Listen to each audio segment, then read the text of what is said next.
Hello everybody, and welcome to another review of a Richard Laymon novel. This novel is Midnight's Lair.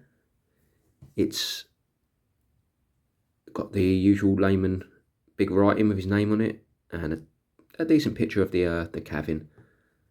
Midnight's Lair is a proper horror novel of Laymon's. It's very Hills Have Eyes, like sort of style, goriness and horror to it. 1988. It's about a hotel, and underneath the hotel is a tourist exhibit, which is the caverns, which is a underground, basically Lake Sharon they call it, which is where the guests go down in elevators, and it goes from there. Basically, it's one of these ones where they're trapped. You know, spoiler alert if you haven't read the book. I'm going to go into the spoilers now, so if you don't want to listen, just turn it off now. So they end up going down into the cavern. There's a tour guide called Darcy, who's like the lead character. They go up and down on these little gondolas, using the stalagmites as a way to propel the gondolas up and down, and they go all the way to the end, to the sealed end of the cabin, which was called Eli's Wall. We'll go into that bit in a minute. They go up and down and they look at the sights in the caverns. There's characters in it called the hotel manager's Ethan Mordocks. He's a creepy guy who runs the hotel. He turns out to be running almost like a hostel vacancy type hotel, where he's entrapping young attractive females who visit the hotel, and then they either end up getting disposed of or riding the chute, which we'll talk about in a little while as well. So we've got Darcy, which is the main character. We've got Greg, which becomes another main character. He's a passenger on like the gondola. In typical Laymon fashion, Darcy falls in love with Greg straight away, because he's got that irresistible manly charm about him that Laymon seems to think that all his male characters have. I don't know what it is, but she ends up falling in love with him straight away, and it very quickly becomes personal. And you think, well, it's so quick within this book. It's one of the only thing about Laymon's books I tend to be a little bit odd about, but it say he becomes a main character. You've got Paula, which is a young girl. She's also down there as a visitor to the attraction. She ends up pairing up with Carl Mordocks, which is Ethan Mordocks' son, and he also has just become inducted into Ethan Mordocks' evil ways, and has actually committed his first murder when this all goes down. So what Ethan tells Kyle is that the caverns was formed, the wall was built on purpose, not for what it was intended, as in the touristic side of it. The wall was put up because Ethan's, I believe his father, caught his wife cheating. So what he did was, there was a natural opening, so he sealed off one end of the cabin, and then he obviously chucks her and him down there, and he starts feeding them scraps, basically throwing scraps down there. And this is where the Hills Have Eyes element comes in, because what starts happening is he then starts obviously abducting young girls from this hotel, doing horrific things to them, and throwing them down the chute, which obviously eventually ends up with some sort of inbreeding and stuff like that. Some of the people that are thrown down there obviously left alive, and they all become like a little clan down in this cavern. And during the point of the story, Darcy's mother, Chris, ends up pairing up with Paula's dad, Hank, because what happens is there's a massive accident that, well, not an accident, it's a arson happens at the hotel. It gets burnt to the ground, meaning that they're trapped down in there. The elevators obviously go out, so they're trapped down there in the dark. So what they do is they know, Darcy knows there's a natural opening in on the other side of Eli's wall. So that's how the story transpires. They break through. They think they're going toward the natural opening. But what they don't realise is they've let their clan of now cannibals, who have become cannibals over the years,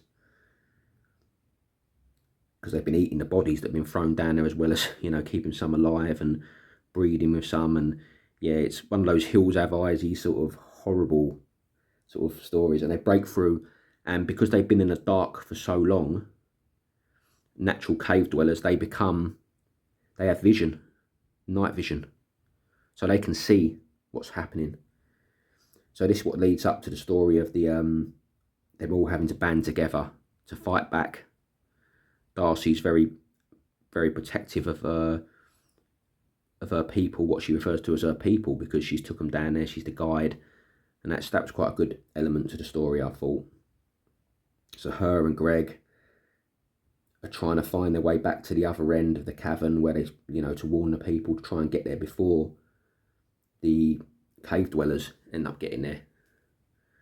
But while all this is going on, obviously, you've got Kyle Mordock as well, which is, he's obviously the psychopathic kid of the story, who, even though all this is going on, all this violence and horror is going on, he's still trying to think of a way that he can abduct Paula and do horrible things to her while all this is going on, you know.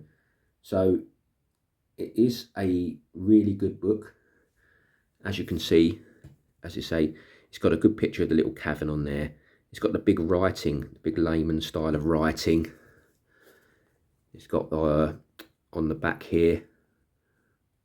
So Mordocks Cave is one of the wonders of the world, a place where thousands of sightseers every year take an awe-inspiring boat trip on a lake deep beneath the Earth's surface and marvel at nature's handiwork. But the darkness is also the home of things nature never intended, things violent, bestial, and obscurely evil. And when a sudden power failure traps a group of tourists underground, the unnatural creatures who dwell there emerge from the depths. Brilliant. Yeah, this was, as I say, I explained in my last video about Laymon's and when I started reading them and stuff. Very old copy now. As I say, I only actually read this one again recently. I think I finished this one, would have been last 2 months ago, at least 2 months ago. So yeah, it's a really good read, this one. The only bit I find you've got to really use your imagination with is when they're in the dark, because there's a lot of this movie obviously is going to be in the dark, and you get a lot of fight scenes in the dark where you read it and you're sort of trying to work out who's doing what, or what's happening to who, or who was that person or this person.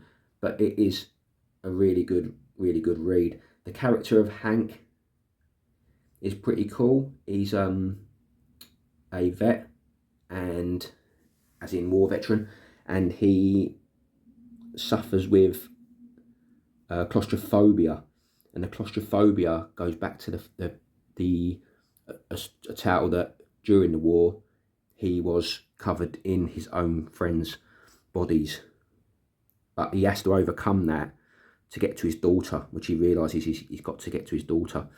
And he's got Chris, which is Darcy's mum. Again, she seems to fall very quickly in some sort of love with, almost like with Hank straight away. It's like, he's this lovely man that, you know, it just, it's all a bit Layman-esque. The men are, like you say, they're all irresistible to women in Layman's world.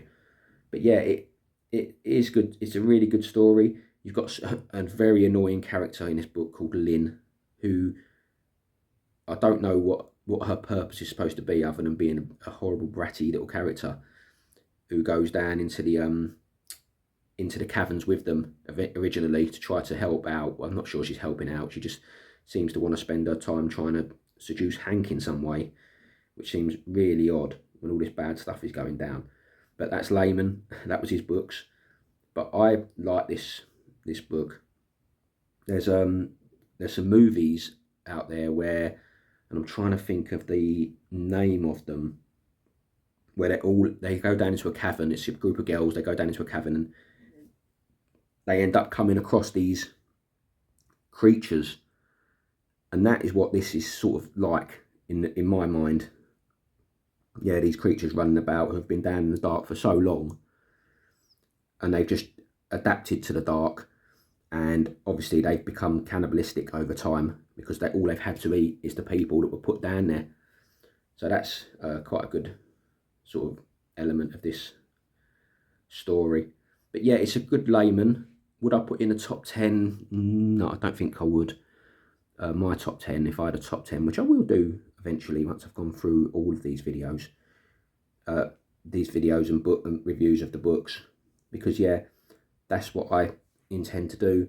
So thank you for picking up this review again. It's worth looking at, this book. Don't forget to like and subscribe, and thank you for tuning in.